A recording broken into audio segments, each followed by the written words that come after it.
cái chân này là cả lâu lồm lẽ phách châu à hay tuần chú mà hiền mi dâu tên journalist kan nei chat em mai Ezra Dalidia fan ai pari fan ai khatla an mani chennai na jamadar som le mi som khan an kai tho zo lo ti hi hei social media kan lo huwa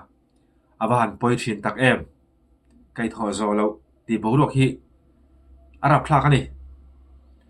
zalen hian thu po soron nei hei kan chiar phatang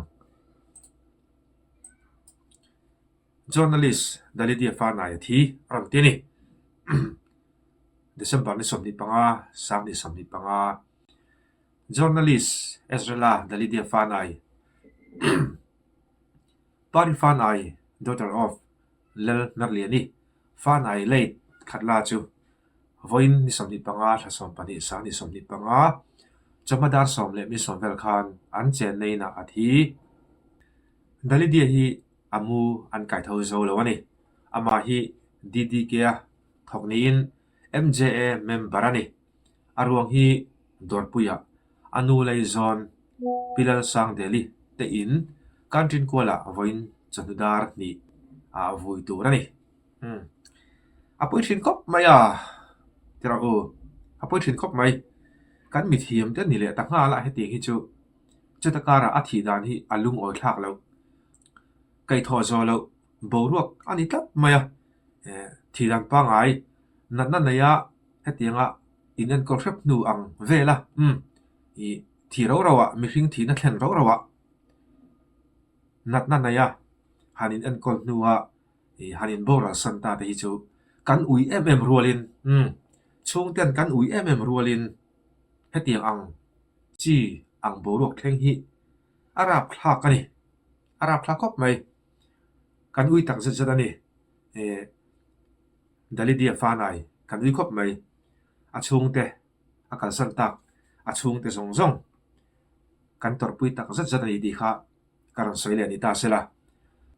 khovela kanam chungin mi tha tak po ni se misual tak ei mani mi hring pui misual anga kan va mu kan va ngai te po ni ta sela a thi na hi chu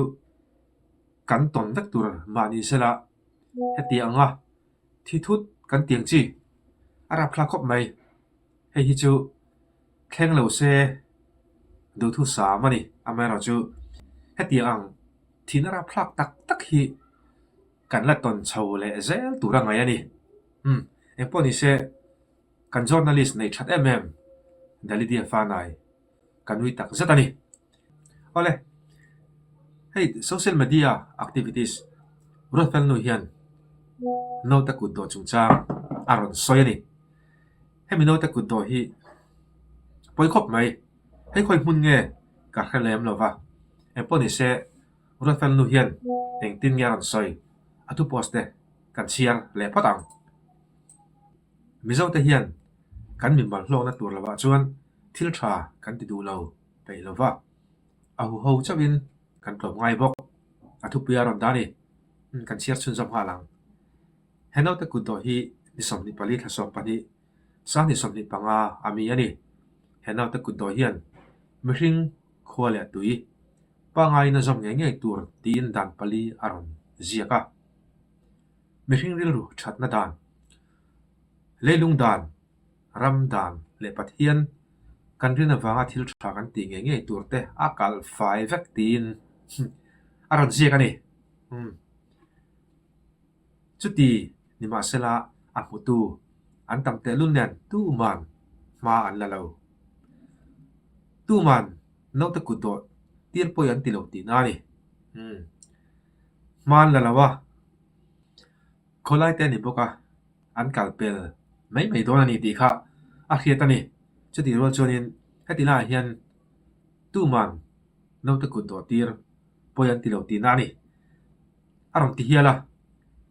nau te kha khami ku do nau te kha va buai puya nge an mani har sanate le thil tam tak khatiang kha va soi pui anom lem lo ti na ni nau te ku do lai thlak hi professional social worker in min ron thona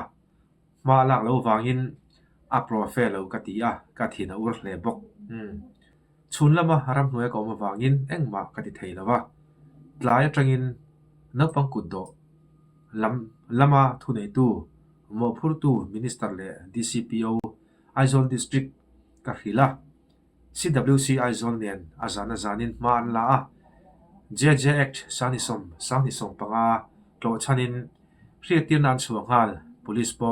an inform to ti minon hril thu nei tu mo phur tu te hian an mukher lo theye khole tui tu po in naupang po lani phalo naute kut do tir mutu te chuan police emo Thailand 1098 tin chirang maya Thailand 1098 emo kan hril thatu rani mizo te hian thil thati hi ahu hawa mi vok level vok hlum hial ahu hawa mi in thia le hal ahu hawa na tlang dual chi hiam ni kan ti hetilaya hian mizo te ni phung aron ziak chiang hle ni mizo te hian thil thati hi ahu hawin ahu hawa mi vok level vok hlum hial ahu hawa mi in thia le hal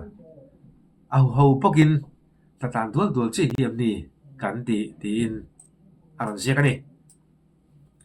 hau mi malpo in thil dik lo hi huwa in ti top tumin tha thoila mi malpo in kan khotlanga thil dik lo min chan chil tui tlom ngai chu in I do zela ut ti in athu ziak ati to pani ole tikhan rot fel nu khan angai poimo em awangin tikhan aron ziaka hetilaya an dan akal fai vek aron ti tele angai poimo hi apoimo khop mai hi mo no te kut to ani miawa chuwang chuanin no pangpo hanat ling lo no te ani miawa ni mizo pa ngai dik tak ani ngai chuan kan ho tu te po hian thei top chuin hemi no te kut to te hi an ngai ven tura ka nga ya meng po ni se rofel nu hian hemi hi angai poimo a tin mi pui po in ingai poimo tlang u ti kha karan sai le ni phot ro se